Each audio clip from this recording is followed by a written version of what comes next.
Hey, this is Luke with Salt Strong, and we have the Maverick. This is the skiff, and this is a boat I've had for a long time. I absolutely love this. We've never done a review on it. A lot of people ask what boat they've been fishing on, and so I thought we'd just make this quick video, and I'll talk about the skiff, the pros and the cons, right? There's no boat that's perfect, and so talk about at least what I've experienced so far while using it. So this is the 17-foot Maverick at the point. This is a 2004. It was called the HPX-V.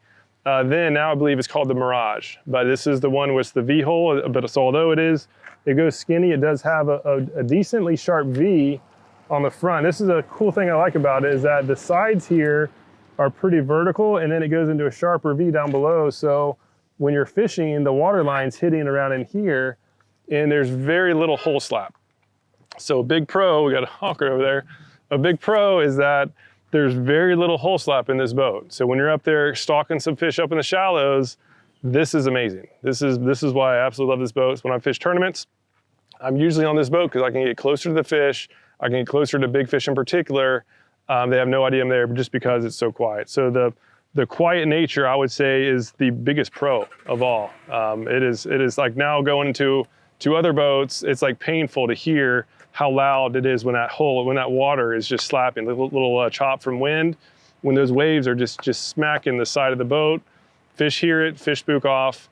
No boat is totally free of it, but this one in particular just has very little. So that is a big pro. Another thing is the fact that it's shallow. So the draft is probably about maybe 8-9 inches or so, like legit inches. And it has that pretty good V, so it has been a good blend on getting shallow up there chasing some redfish, while also being able to cross bays when needed on windy days, or at least kind of windy days. You still don't want to be out on a skiff like this in big waves. I get the question all the time, so I'll go ahead and address it. Is this platform, it came with the boat, the manufacturer wore off, so I don't know who made it. So I love the platform. These are expensive. A lot of people are asking which ones to get. I don't know. This came from, I bought it used, but the original owner bought it from Maverick's shop in, I guess down in Fort Myers.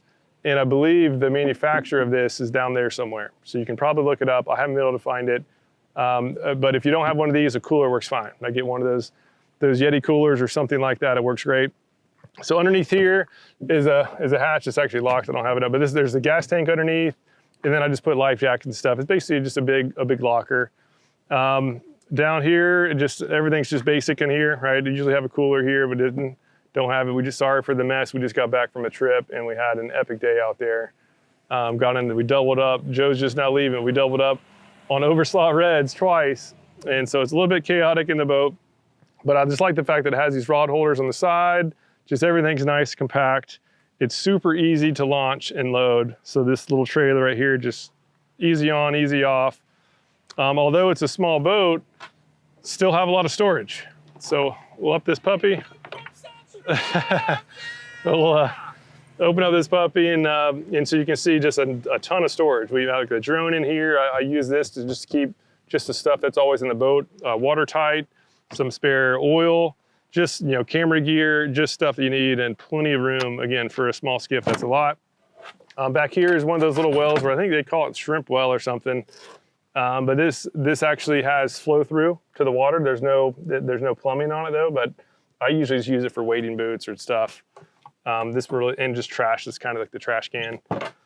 Down in here obviously is access to the actual hull itself. So any pumps that need to be fixed go down in there. We have the Yamaha 92 stroke is still charging.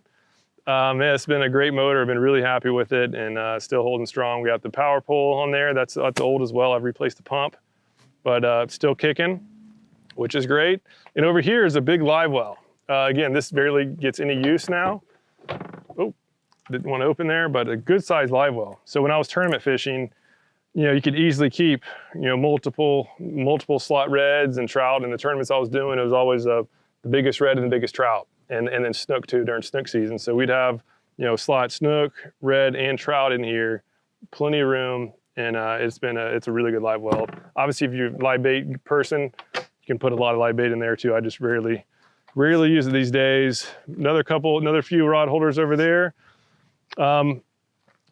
cool thing, we'll talk about this last, is pretty unique. I really like the actual push-pull holder, but one thing that I like is this motor guide. I know motor guide isn't like the primo, like I've seen like Minn Kota has a lot more fans, but the reason why I go with this motor guide is actually an important reason that I wanted to highlight, is the fact that, you know, for getting up skinny and being quiet, it's essential to not be hitting grass and not be cavitating, right? So the grass, you have the grass line here, and then the water level is gonna be above it. And so the smaller the diameter of the trolling motor blade, the shallower you can get without causing sound.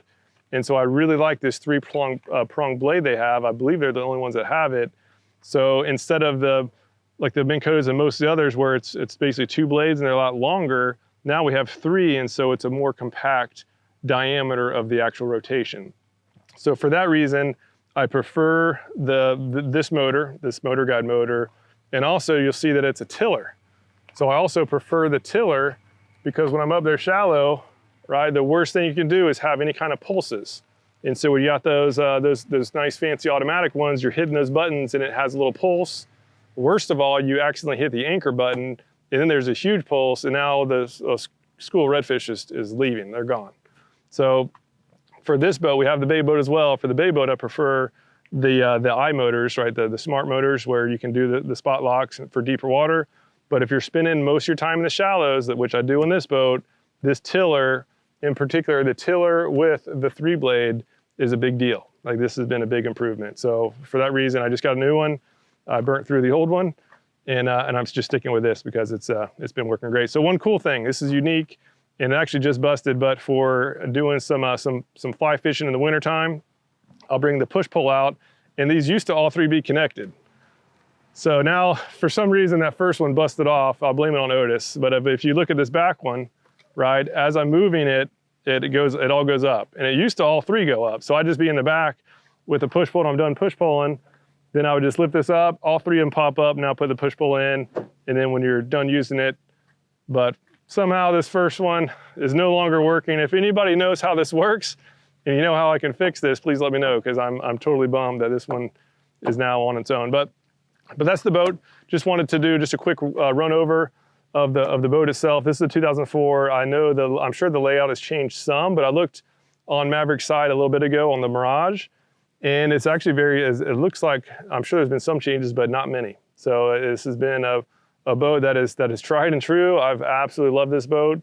Even though we got the Pathfinder, I cannot get rid of this one. I love it too much. So I'm gonna hold on to it. And again, for the shallow water fishing, this is awesome. And so now I have this boat for the shallows, and then for going the deeper stuff or crossing the bigger bays, we have the Pathfinder. So that's it for now. Thank you so much for your time and going through the tour of this puppy. Any questions at all, leave a comment down below. And if you're new to Saltstrong, just know that we're the best online fishing club for saltwater anglers, especially if you're going after redfish, sea trout, snook, and flounder. There's nothing else like it. We actually guarantee you'll be catching more fish while saving both time and money. We do that through our premium education, our exclusive online community, and huge discounts on all the tackle you need. To learn more, go to saltstrong.com. Otherwise, hope to see you again soon.